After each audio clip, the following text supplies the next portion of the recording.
Fala pessoal, tá aqui ó, resolvemos o problema. Barulho tec tec tec tec tec no EA 111.6 da Saveiro, resolvemos o problema.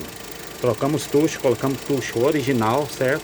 Acabou o problema, né? Tava insistindo com tucho paralelo, ficava aqui tec tec tec tec batendo aqui em cima. O que era o problema? Tucho, marca de pirataria, má qualidade.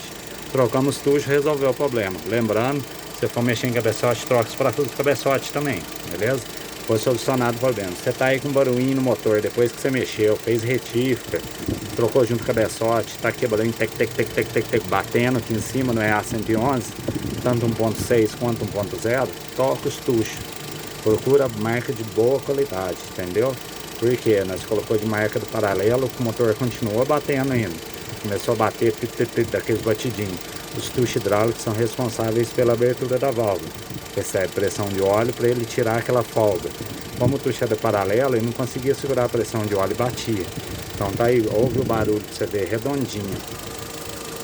Beleza? Então fica a dica para vocês aí. Pegou barulho no EA111, não economiza. Vai lá na Volkswagen ou procura uma marca boa. Esse aqui o cara foi e pegou na Volkswagen, 8 tucho original. Beleza? Deixa seu like, eu vou ficando por aqui. Um excelente motor. Um grande abraço a todos, valeu!